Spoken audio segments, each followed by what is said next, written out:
Okay, so triple peak economics, what does that mean?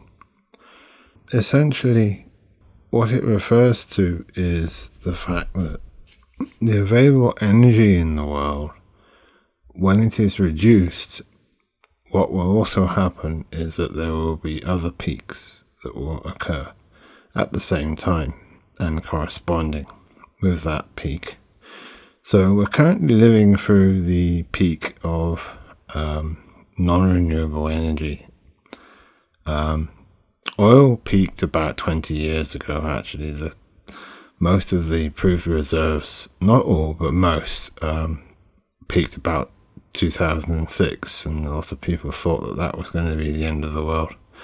But it wasn't the end of the world, was it? No, because there's a lot of other oil resources out there in the deep water fields that have been getting drilled and capped now for some time, several decades.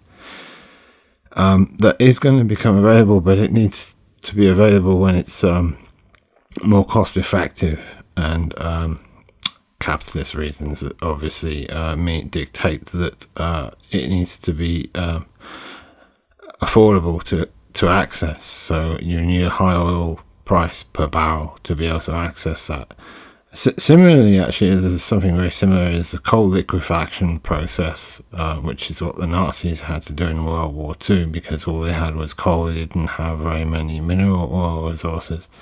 So to power their war machine, to keep their tanks on the road, they needed to do coal liquefaction. But that's a very energy intensive process, and it's why the United States doesn't do that, because you sort of need to have about $140, $150 a barrel oil price that's stable, and that's just something that's impossible at this stage at the moment. It's never going to happen for the time being. So anyway, that was a side thing. So really, with gas peaking probably in the next few decades, and coal probably not peaking for many, many more decades yet, because there's quite a lot of coal.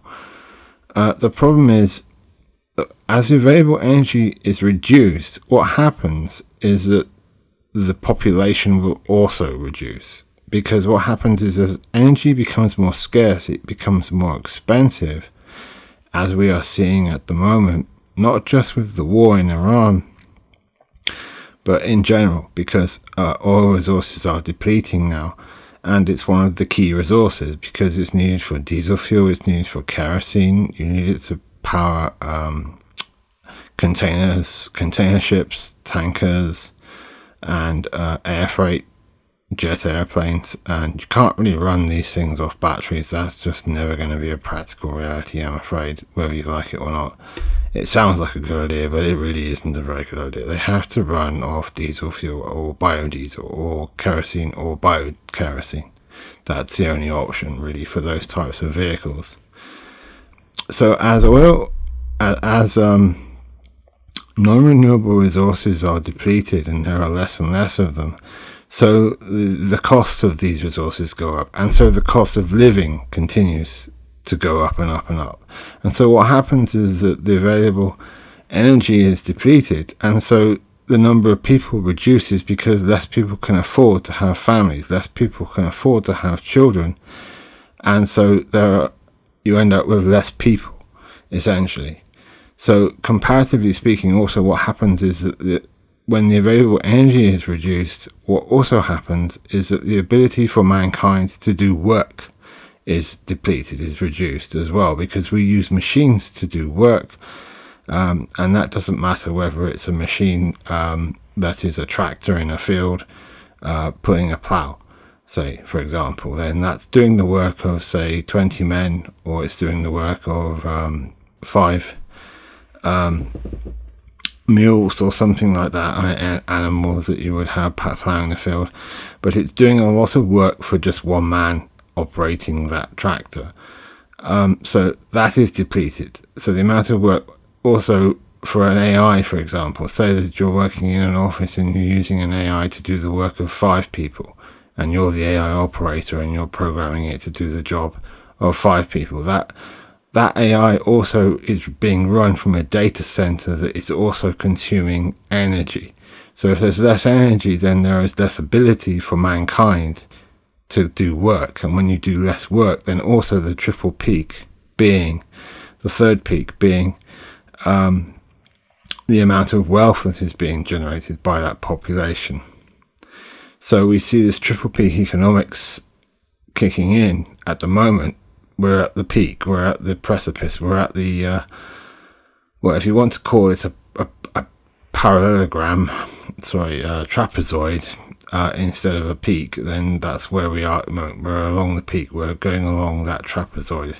We are on the precipice. So we're closing in on the area of the time where there'll be less energy, less work being done, less profits, and so less wealth is being generated, and less people will become available. But the good thing about this is that, yes, it doesn't sound good, does it? Having less people in the world, less energy. But what will happen is that when there are less people, then there are less mouths to feed. So when there are less mouths to feed, it means there is more agricultural land that becomes available for non-food crops, such as the feedstocks for biofuels. So the biofuels will be able to hopefully meet the demand for fuel. So we can use biodiesel that we can produce and biokerosenes to keep those aircraft and tankers and container ships afloat and in the air. At least that's the theory. That's how I see it. I don't see it as a negative future. I don't think that we're heading for an apocalypse. I think that we're heading for a very slow decline in civilization, where it'll be, probably won't be till the end of the century really before we really start noticing effects and realize that things are getting less good. But we've got to get used to the idea of conveniences that we've become accustomed to becoming less and less, not more and more. At the moment it's still more and more because it's affordable. We can do more with what we have, but that isn't going to last forever.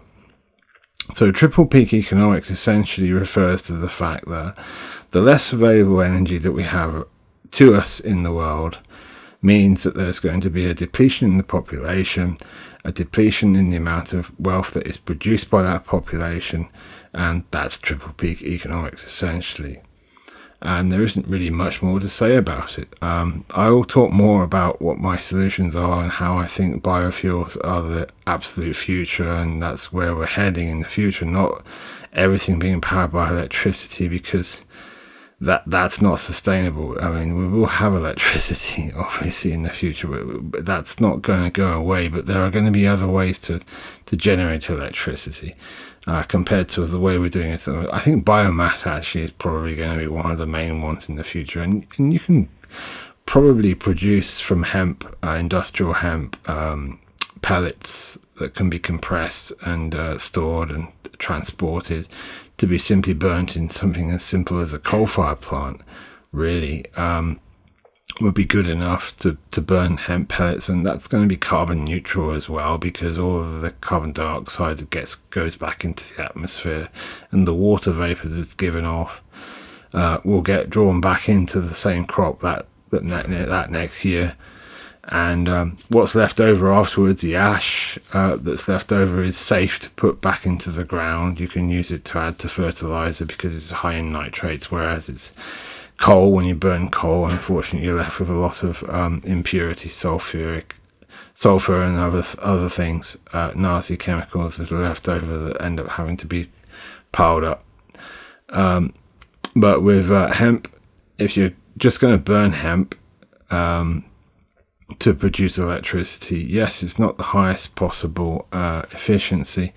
You're only going to get about 40% of your actual energy joules wise out of that hemp, but at least it's a sustainable thing. If you're able to grow that hemp year upon year that you're burning, then you can keep it going sustainably indefinitely, and you can keep things going. So that's why I favor biofuels, and this is why I think triple peak economics is going to become a major thing soon, when people start realizing that, the population isn't going to stabilize at 10 billion. It's going to start going down because People just aren't going to be able to afford to continue to live, because the cost of living is going to continue to get higher and higher, and we can't get away from that. And it's just one of those barriers that's going to fall into place that we can't negotiate, and we have to work out a way of dealing with it. We can't just sit around and hope for the best and pray that something different is going to come along. Fusion power, I just don't believe in fusion power. I don't think that's ever likely to happen, really. You can't emulate the conditions inside a star here on Earth. It's just not something we can do.